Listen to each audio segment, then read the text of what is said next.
いた。手をお貸ししましょうか。 So the Shiunji Mid-Alabama family returns for another week. This was episode number 9, and at the end of the day, there's only 12 episodes. I'm committed. We're 9 episodes in. But man, what a nothing of a nothing show this really is. So the whole premise behind episode number 9 is at some point in her life, Ouka, it seems like none of the kids actually ever met their mom. You know, it seems like they have very, very vague memories. It seems like mom passed away either when they were like toddlers or just super, super young.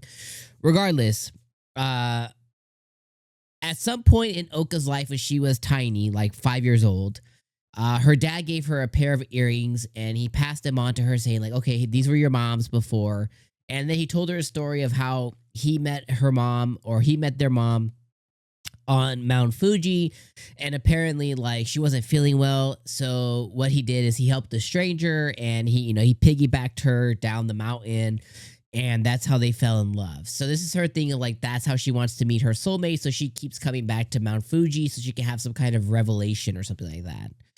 The revelation just ends up being Arata. You know, she's already been struggling with her feelings of like, you know, towards Arata for whatever reason. Really weird stuff to have that towards your brother.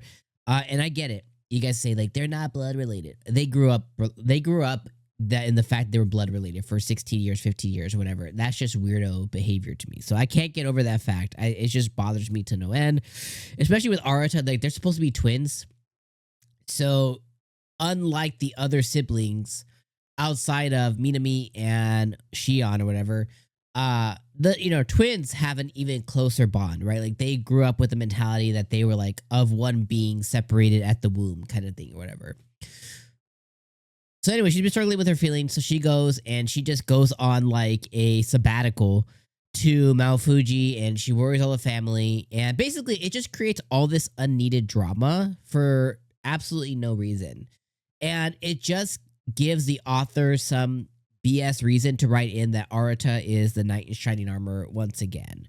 So Arata leaves, because no adults exist. The father doesn't exist. They have this huge mansion with a ton of workers. They don't exist. No adults are in their life, so they have to figure out things on their own. She misses school again. No adult, no father, no nothing. Like the guy is just in her memories only, but doesn't exist in real life. He lets his family do whatever they want, so it's just completely unrealistic. So she leaves to Mount Fuji. Arata goes and saves her. He finds her.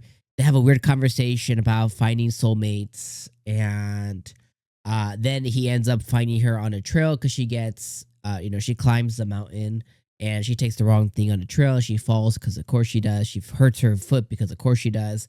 Her phone runs out of battery because of course it does. And he comes and he saves her. And she's like, glossy eye, like, here's my hero. You know what I mean? So it's meant to be, even though we're siblings. And that's it. That's all that happened this whole entire episode. So it feels like forced drama. It feels like a forced storyline. It feels super unrealistic. I still can't grasp the whole love between siblings. That shouldn't happen. I still can't grasp like it's just all an excuse to be harem. And it could be excused, I think, if it was the story was really deep. Like what's a good show to what do you call it? Compare it to. There is another show about there's a guy who's he's like a super spy, and he has a sister, and they have a really, really close relationship. Let me see if I can find it real quick so I can give you guys the name. It's one of my favorites, and I just can't. My mind just not working right now. I'm under the weather, so forgive me, guys. As soon as I find it, I'll tell you guys what it's called. They just had a new season. It wasn't very good in comparison to like the movies and stuff. Trying to go through this big list of just tons of anime right now. But anyways, it's about this guy and they're legitimate siblings and the sister's in love with the brother and stuff. The irregular at Magic High School. Uh and that story is all about like, a brother who has like a certain specific powers he was experimenting on. He has a sister who kind of went through the same thing, but at a minor level, she's really just gifted. And he's like the older brother, really takes care of her. The sister is absolutely in love with the brother because like they spend time away from each other. They didn't kind of reunite till they were a little bit older. So, for the first 8 or 10 years of their life, they were basically strangers. She falls in love with him at first sight kind of thing, but that is her brother. So she spends the next God knows how many years kind of struggling with those emotions of I'm in love with my brother, but she understands that we can't cross this certain line. And the brother is like doesn't even really entertain the crossing the line. Like he teases certain stuff, but he never actually fully commits to it. And that has a bigger plot. Like the forbidden love isn't the main plot of the story. Like there is bigger villains and bigger story and bigger fantastical stuff and mobs. And because the story is so rich and deep, sometimes you forget when they come back to the forbidden love. You're like, oh shit, like I forgot that this was part of the show.